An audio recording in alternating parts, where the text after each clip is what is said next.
So Gary, you just recently retired from the Marine Corps Reserves after 30 years with the rank of colonel. Correct. How did you get involved with the Marine Corps? Well, it was really simple. I think when I was maybe a young teen or even before, I always had the desire to join the military. I didn't know how or under what branch. I think I went through various thoughts on the Army, Navy, Marine Corps. And then I was in college and I saw a Marine Corps selection officer show up on campus, talked to him, and within 5 minutes I knew that was it for me. So you went to law school then while you were in the Marines? Correct. I went to what they call the PLC program during college, was commissioned when I graduated. I went right to law school, got promoted to first lieutenant in my second year of law school, and then I went on active duty after law school. So when you were on active duty, you did serve overseas in Afghanistan? I went to Iraq. You went to Iraq. Yep. And I assume you weren't just carrying a gun over there. You were practicing law. Right, I do. But everybody does carry a gun over there. You have to. So whether it's a rifle or a handgun, it's always required to be on your side. But I was a number 2 lawyer in Iraq, which means I was a deputy staff judge advocate to, at the time, General Casey, who was the commanding general of all forces in Iraq. What were some of the legal issues you were working on over there? Getting the country, when I got there in July of 04, we had just transferred the country back to Iraq. We had owned it, technically, until that time, under the laws of war.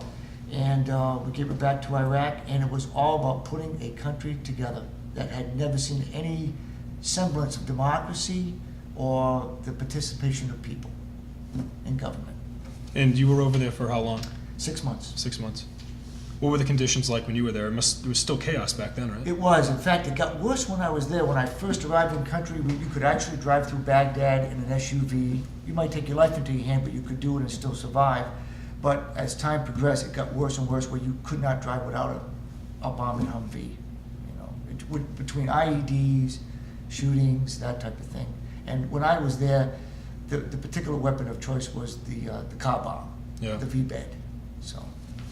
Well, now that you've been back in the States, you were elected to be the state senator for Nashua, and you represent Nashua specifically? I do. In fact, not only Nashua, but wards 3, 4, 6, 7, and 8 in Nashua. So that's the downtown area? Downtown area. Great. That's right at home for you, right? It is. Offices here, you live here? That's right. I live right up the street by Greeley Park in Ward 3, and I love Nashua. It's a great city. It's got everything you could want. What are, as we're talking, you've now been sworn into office for, 3 months? It's been, 3 months. I was sworn in December 1st. What are some of the transitions or some of the things that when you ran, you thought you were going to be able to do or you really wanted to do, in the reality once you're there? Is there a difference?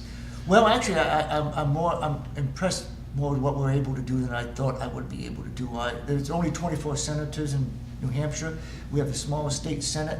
So if 13 senators can agree on something, it's going to be a bill, if we can get it through the House. So I just didn't anticipate having that much of an ability to make change or to do what we think is best for the state. Do you find that a lot of your constituents do reach out to you, and you do have a visibility where people can say, "Hey, Gary, I care about this particular issue"? They do. They call me, they email me, and I love it because that's the only way I know what they want. I know what I might want, but until you listen to others, and believe it or not, lobbyists help a lot too. They can be a instant education source on one topic. If you want to go to them and say, "Tell me about the retirement plan," you can go to police and firefighters, find out what their view is, go to the municipal organizations, find out what their view is, and you can get an instant education.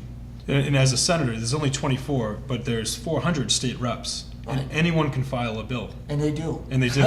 So you've kind of got the work of 400 people that once it passes the House, it has to then go over to the Senate, and that I guess that leaves you guys with a lot of extra work. That's right. Right now we're still dealing with Senate bills, but crossover day is the day that the House bills come to us, and that will be March 31st, and then we'll deal with House bills. Have you, what committees are you on? I'm on my favorite one, Energy and Natural Resources, Health and Human Services, a new one called Internal Affairs, which is everything that doesn't fit in any other committee, and one called GELCA, which is the admin rules and regulations that get formed by the agencies after the laws are passed. So that is probably my least favorite, but I'm on it. And have you introduced any legislation this session? I am the co-sponsor of about 20 to 30 bills. I was the prime sponsor for one on behalf of the chamber involving the tax issue, but they decided to drop it. So I'm not the prime on any. All right, any other things that I didn't ask that you wanted to get out there, or? No, I think we've covered it all, and I think the most important thing is, you know, whether you go to me or you go to another lawyer, it's important to go to a lawyer. Most lawyers do not charge you for the initial meeting, and like I told you about getting an education up at the State House, it's the same thing there. They'll give you an education and they'll send you in the right direction. Great. Okay, I appreciate your time. It's good seeing you. Thank you. Thank you, Chris. Never sleep again, and every single day would be better than the one before. But now it's 3 a.m. and I'm awake, wake, wake, 'cause I don't wanna see you slip away, away from me, girl. It's just got to be, girl. I don't know what to do.